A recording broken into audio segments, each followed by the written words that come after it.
Ang kwentong ito ay hango sa totoong buhay. Karanasan ito ni Damian. Taong 1966, Isabela, Negros Occidental.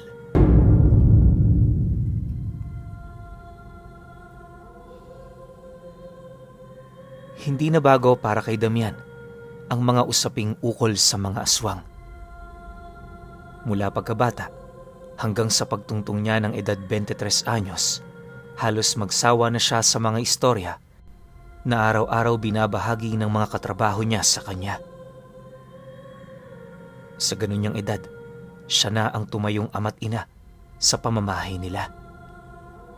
Yung tatay niya kasi naputulan ng paa noong nagtatrabaho pa yon.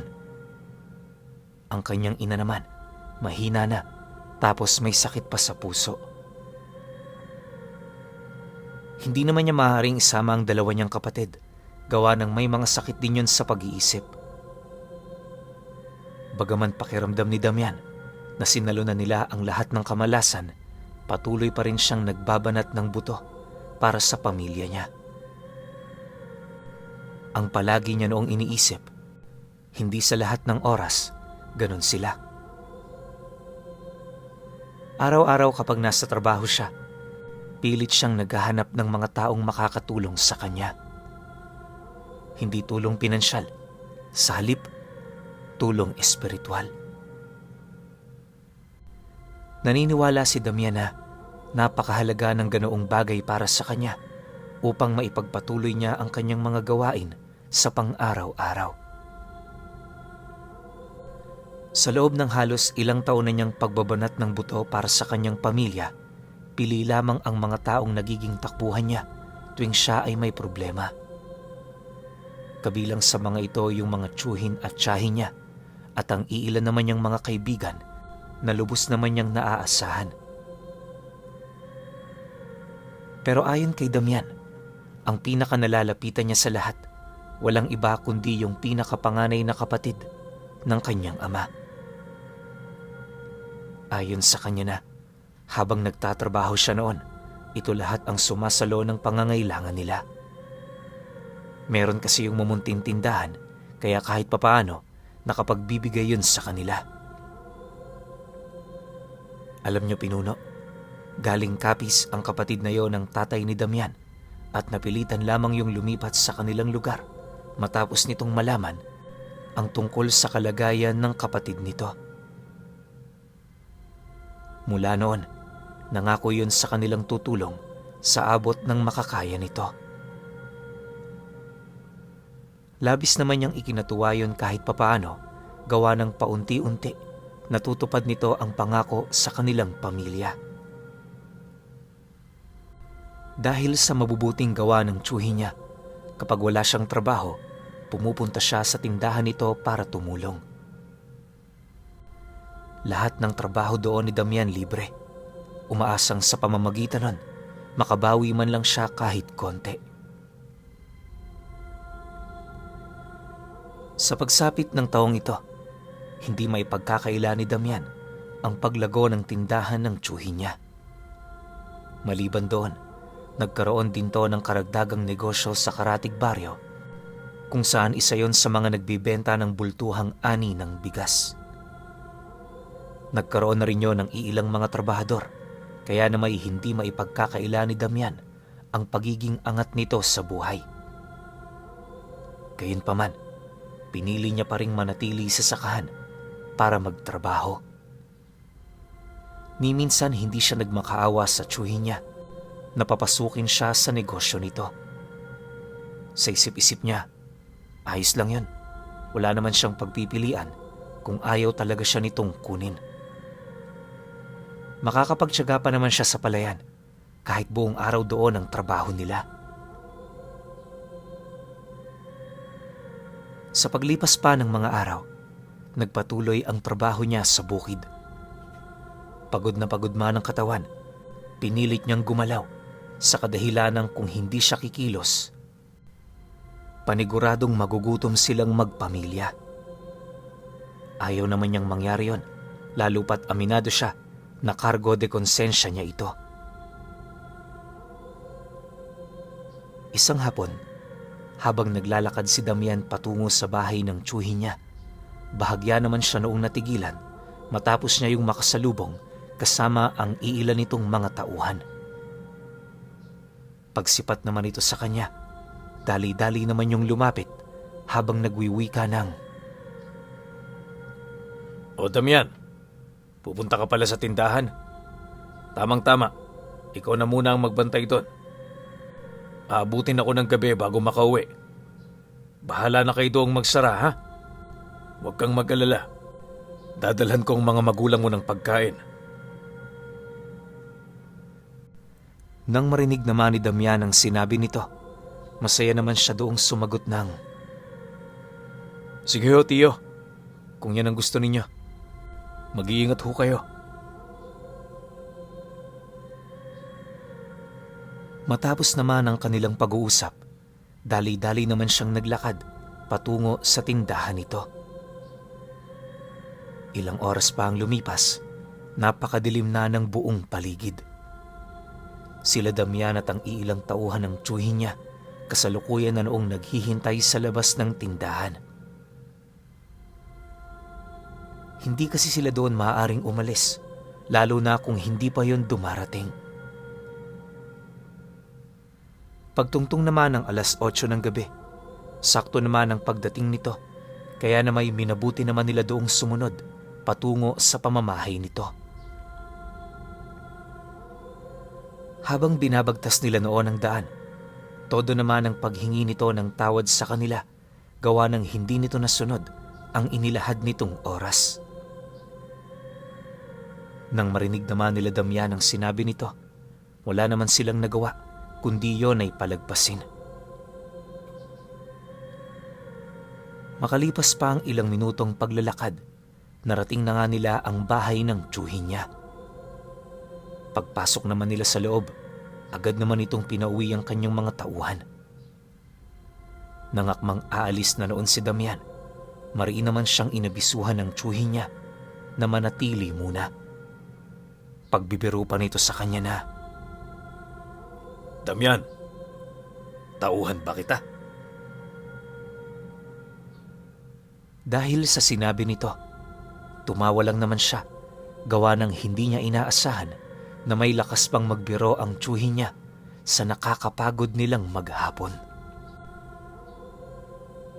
Maya-maya pa, pagdating naman nila noon sa kusina, agad naman siya nitong niyayang kumain. 3 ang anak ng tiyuhin niya. Lahat yon purong babae. Yung bunso sa 6 pa lamang ang edad, habang ang mga sinundan naman ito, mga dalaga na. Pag-upo naman noon ni Damian sa silya, matyaga naman niyang hinintay ang paglabas ng asawa nito.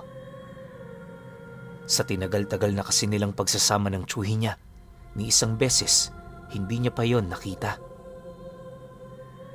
Noong una, inakala niyang normal lang ang ganoong bagay dahil sa dami ng mga ginagawa nito.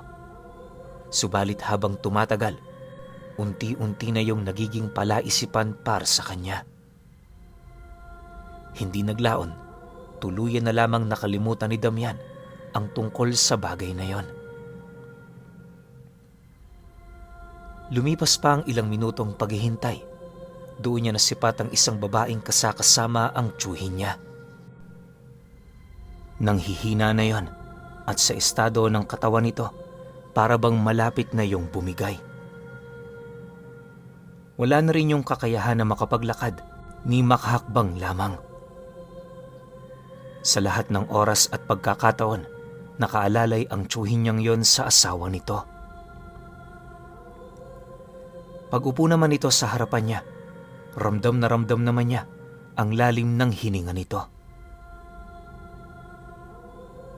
Sa pagpapatuloy ng ganoong sitwasyon, halos mapayuko na lamang noon si Damian, gawa ng iniisip niya na isang malaking insulto para sa tiyuhin niya na tingnan niya kahit ilang segundo ang kalagayan ng asawa nito. Maya-maya pa, nang mapansin naman ng tiyuhin niya ang kanyang pagkailang, dali-dali naman yung lumapit sa kanya habang masayang inilalahad ang kasalukuyang kalagayan ng asawa nito. Ayon sa tsuhin niyang yon, nang hihinamang tingnan ng asawa niya, alam niyang malakas ito.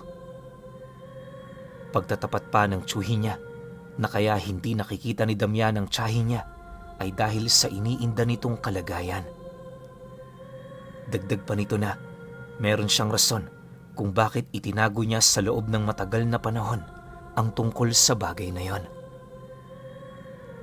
Mariin din itong inilahad na sa kanilang lugar, tanging si Damian lamang ang nakakaalam ukol sa pag-iral ng kanyang minamahal. Pagpasensyahan mo na ako, Damian, sa ginawa kong paglihim ng tungkol sa tiyahin mo. Hindi naman ako nahihiya sa kalagayan niya. Ang gusto ko lang, harapan mo siyang makita. Kahit papano, masaya naman ako dahil wala akong nakitang pandidiri mula sa'yo. Oh, baka magtaka ka. Uunahan na kita. Ang karamdaman ng tiyahin mo, hindi yan isang ordinaryong sakit. Sa totoo lang, marami na akong mahuhusay na taong nilapitan. Lahat sila bigo. Pero nung may nakilala kong isang ermitanyo, doon ko nalaman ang lahat-lahat. Para bumalik sa normal ang aking asawa, kinakailangan kong maipasa ang kanyang sumpa sa isang taong walang matinong wisyo. Pero huwag kang mag-alala, wala itong masamang epekto. Sa katunayan, makakatulong pa nga ito sa nanay mo. Pagtatapat ng tsuhin niya sa kanya. Matapos naman itong makapagwika, agad naman itong inilahad sa kanya ang mga bagay na kinakailangan niyang gawin. Paulit-ulit din itong ipinaalala sa kanya ang lahat ng pagtulong ng ginawa nito sa kanila na para bang isa yun sa mga pinanghahawakan nito upang hindi na siya tumanggi pa. Dagdag pa ng kanyang tsuhin na maliban sa pagpapagaling sa kanyang ina, bibigyan din siya nito ng karampatang pera upang muli silang makapagsimula. Nangako rin itong tutulong sa kanyang mga kapatid hanggang sa yon ay makapagtapos. Pag-isipan mo ito ng mabuti, Damian. Ang gusto ko lang naman gumaling pareho ang mga mahal natin. Sige na, pumayag ka na. Kilala mo ko, hindi kita ipapahamak. Para maging maayos ang lahat, huwag mo muna itong ipaalam sa tatay mo. Baldado man siya pero syempre, meron pa rin siyang kapangyarihan sa bahay ninyo. Bukas kung nakapag-isip ka na, bumalik ka rito. Wika ng tsuhin niya matapos nilang mag-usap. Nang marinig naman ni Damian ang sinabi nito, tumango lang naman siya, gawa ng wala talaga siyang lakas na tumutol sa nais nitong mangyari. Maya-maya pa, nang makapaghapunan na sila, agad naman siya doong nagpaalam para umuwi na. Hindi naglaon, nang makabalik na siya sa kanilang pamamahay, nadat na naman niya ang kanyang ina na nasa labas at umiiyak. Yung kanyang tatay naman nasa loob na tulog. Mahirap mang sabihin pinuno pero sa kanilang lugar noon, tanging ang bahay lamang nila ang walang wastong pintuan at bintana. Tandang-tanda pa nga noon ni Damian kapag sumasapit ang gabi, tanging mga kurtina lamang ang nagsisilbing pintuan at bintana ng kanilang pamamahay. Kahit sino maaari doong pumasok. Pero awa naman ng Diyos, walang nangyaring masama sa kanila doon. Sa paglapit naman niya sa kanyang ina, tahimik naman niya yung inalalayan papasok ng bahay nila. Pagkahiga naman ito, agad naman siyang pumanhik sa kanyang silid para magpahinga na. Ayon kay Damiana, napakahirap magkaroon ng baliw sa pamilya. Gabi-gabi kung hindi sumisigaw ang mga ito, umiiyak yon na para bang mamamatay na. May mga pagkakataon ding nag-aaway-away yon kahit papatulog na. Dagdag pa niya na, lahat na ng pagtitimpi at pagpapasensya ginawa na niya. Mahirap ang sabihin pero ang pagtingin niya sa kanyang sarili sa pamamahay nila, isang alipin. Ultimo pagtain ng mga ito, siya pa ang naglilinis at kahit pagod na siya buong maghapong trabaho, siya pa rin ang magluluto tapos maglilinis sa bahay nila. Lahat yun trabaho talaga niya. Habang tahimik siyang nakahiga sa kanyang silid, rinig na rinig pa rin niya ang mga bulong na ginagawa ng nanay niya. Sa puntong yan, wala nang nagawa si Damian kundi tanggapin ang alok sa kanya ng kanyang tiyuhin. Sa pagsapit ng sumunod na araw, matapos naman niyang pakainin ng mga ito, dali-dali naman siyang pumanhik sa bahay ng tiyuhin niya para makipag-usap. Nang marating na niya ang pamamahay nito, nadatna naman niya yung nag-aayos ng mga dadalhin nitong gamit patungong tindahan. Subalit, nang masipat naman siya nito, agad naman siya nitong inakbayan papasok. Pagsarado naman ito ng pinto, agad naman nitong inabisuhan ang isa nitong kasambahay na mauna na sa tindahan para yon ay mabuksan. Nang marinig naman ng taong yon ang sinabi ng tiyuhin niya, dali-dali naman yung umalis. Maya-maya pa, nang silang dalawa na lamang ang naroon, hindi na nagdalawang isip pa si Damian na ilahad ang kanyang pagsang-ayon ukol sa nais nitong mangyari. Matapos naman itong marinig ang kanyang sinabi, agad naman siya nitong hinagkan habang masayang nagwiwika sa kanya ng, Salamat naman at nagtiwala ka sa akin. Sige, ganito na lang. Huwag na muna tayo ngayong magtrabaho. Ang kailangan nating gawin, pagtuunan ng pansin ang ating mapagkakasunduan. Simple lang ang gagawin mo, Damian. Ipapakain mo lang sa nanay mo ang ibibigay ko sa'yo. Kasabay ng pagwika nito ay ang pagmamadali naman itong pagpasok sa silid ng kanyang asawa.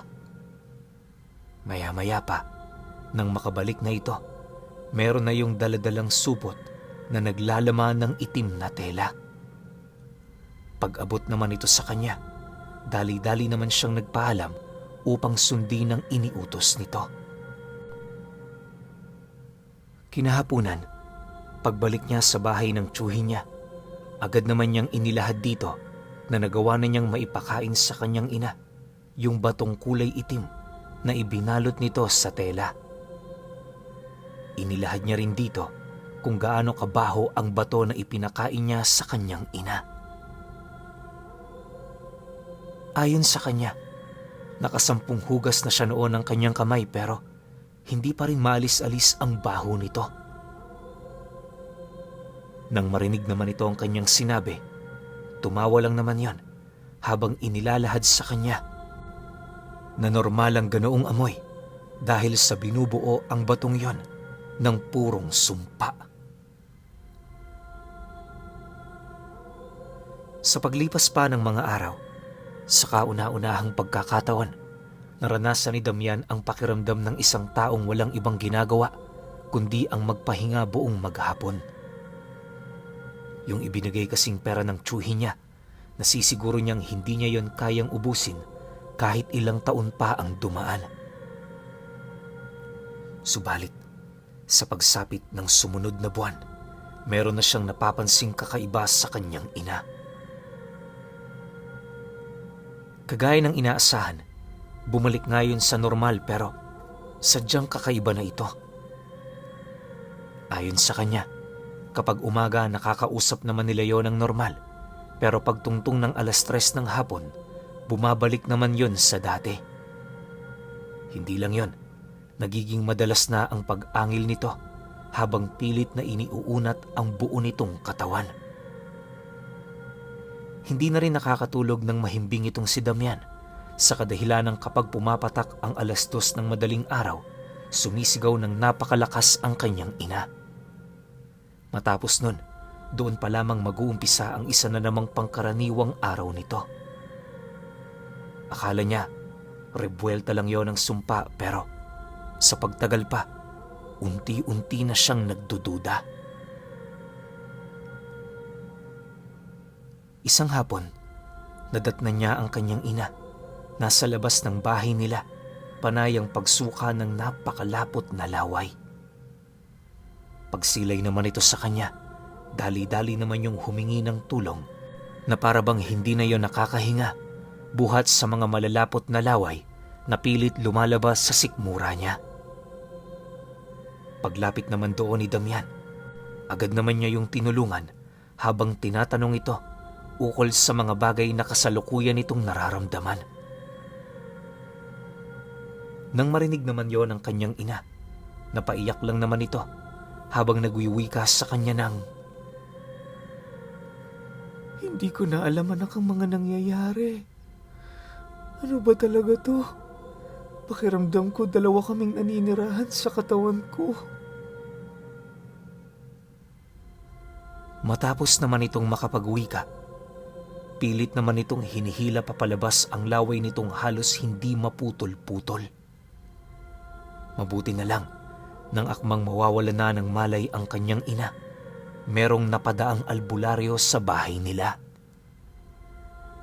Pagsilay nito sa kanila, agad naman yung lumapit, dumakot ng isang maliit na butong pakwan, sabay painom ng dagta nito sa nanay niyang unti-unti nang nawawala ng ulirat. Dahil sa ginawa nito, gulat naman si Damian nang masipat nitong bigla na lamang naputol ang napakalapot nitong laway. Makalipas pa ang ilang minuto, agad naman sila nitong inabisuhan na pumasok na muna sa bahay nila pansamantala.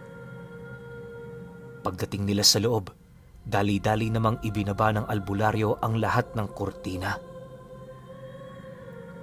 Damian, alam mo bang nangyayari sa nanay mo? Bakit mo hinayaan siyang magkaganito? Kung inaakala nyo ng tiyuhin mo na maliligtas nito ang asawa niya, pues nagkakamali kayo. Bertud ng aswang ang pinag-uusapan dito. Hindi ito kagaya ng inaasahan ninyo. Wika ng albularyo sa kanya. Matapos naman itong makapagwika, agad naman itong inilahad sa kanya na niloloko lamang siya ng tiyuhin niya.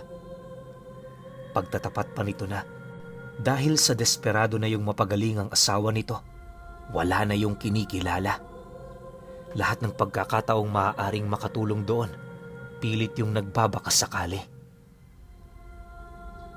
Dagdag pa ng albularyo, ang bertud ng asawa na daladala nito ay maaaring galing pa sa Capiz. Kaya naging gano'n ang kalagayan ng asawa ng tiyuhin niya ay dahil sa pilit na nitong kinokontra ang bertud na yon. Naniniwala rin ang albularyo na tinanggap yon ang kusa ng asawa ng tiyuhin niya kaya napadpad yon sa katawan nito. Nang marinig naman ni Damian ang lahat ng paliwanag ng matanda, halos hindi naman siya makapaniwala. Para sa kanya, napakasakit nitong marinig, gawa ng ang tiyuhin niyang yon ang tumulong sa kanila. Sa katunayan, ni katiting na galit, wala siyang naramdaman laban dito. Patuloy pa ring nangingibabaw ang kanyang utang na loob sa kabila ng mga bagay na kanyang nalaman. Sa pagsapit ng gabi noong mismong araw, nagpatuloy ang panggagamot ng albularyo. Habang kasama niya ito, doon niya napag-alaman ang lahat ng pinagdaanan nito makalapit lamang sa kanilang pamilya. Nalaman din niyang isa yung albularyo na ang tanging trabaho lamang pumigil ng mga yanggaw. Kabilang narito ang pagpatay sa mga bertud ng aswang, maging ang paglipol sa lahat ng bagay na maaari nitong pagmulan. Ayon pa sa matanda na, kaya siya natagalan ay dahil sa nahirapan siyang kumuha ng detalye ukol sa pamilya nila Damian. Bukod kasi sa konti lang ang kanilang mga kakilala, hindi rin basta-bastang makausap yung mga tiyuhin niya.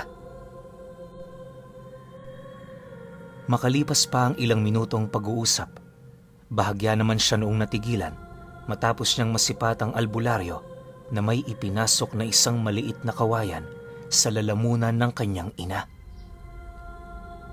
Ipinaikot-ikot yon ng matanda hanggang sa hindi naglaon, meron na yung nakapa. Napakagaling ng albularyong yon dahil 2 beses niya lamang iniangat yung kawayan, humulma na sa leeg ng nanay niya yung batong ipinalunon niya rito. Pagsipat naman doon ng albularyo, marahan naman niya yung inalalayan hanggang sa mailuwa na ito. Nang makuha na yon ng matanda, agad naman niya yung binasag gamit ang martilyo, sabay baon ito sa likod ng bahay nila Damian. Nilagyan niya rin yon ng krus, kalakip ang iilang baging ng makabuhay. Matapos ang mga pangyayaring yan, inabisuhan naman siya nitong wag na munang bumalik sa bahay ng tiyuhin niya dahil bago sumapit ang sumunod na araw, magdadalamhati ito sa pagkamatay ng kanyang asawa. Mas mainam din na layuan niya na yon kung ayaw niyang mapahamak pa.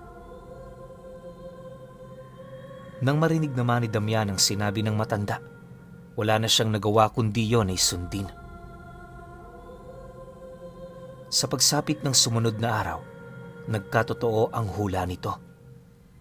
Subalit bago pa man magkaroon ng lamay sa kanilang lugar, nag-abiso ang tiyuhin niya sa lahat ng mga kakilala nito na sa kapis niya yon ililibing. Upang mapadali ang pag-alis nila, ginamit nito ang kanyang kayamanan at impluwensya para makalabas ng Isabela. Magmula noon, hindi na yon nakabalik pa. Pero alam niyo pinuno, kahit matagal ng panahong hindi nagkikita si Damian at ang tiyuhin niya, ni minsan hindi niya makakalimutan ang kanyang utang na loob doon. Ayon nga sa kanya, na kung may pagkakataong makabawi siya sa tiyuhin niya, gagawin niya ito ng walang pagdadalawang isip. Pero syempre, kaakibat ng kanyang pagbabalik ng utang na loob, ang kanya namang pag-iingat sa maaari nitong dala na bertud galing Capiz.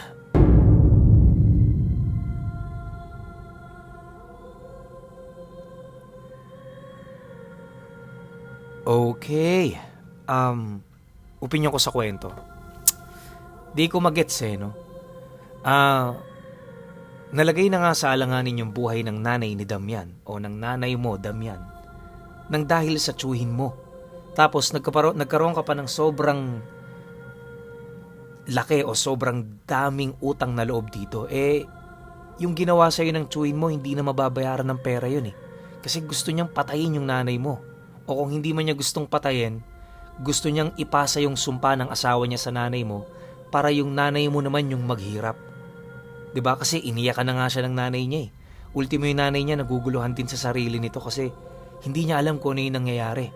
Sabihin na nating naging normal. Pero masaya ba yung nanay niya? 'Di ba hindi? So hindi ko magets kung ano yung takbo ng utak ni Damian, kung pati ba siya nahawa na rin sa nanay niya na may diferensya na rin sa pag-iisip. Kasi walang matinong anak ang isusugal ng buhay, ang isusugal ang buhay ng sarili niyang nanay. Lalo pa kapalit nito pera. Diba parang ang pangit lang tingnan. Tsaka yung paghihirap na dinanas ni Damian sa pag-aalaga ng nanay niya, ayos lang naman yun para sa isang anak.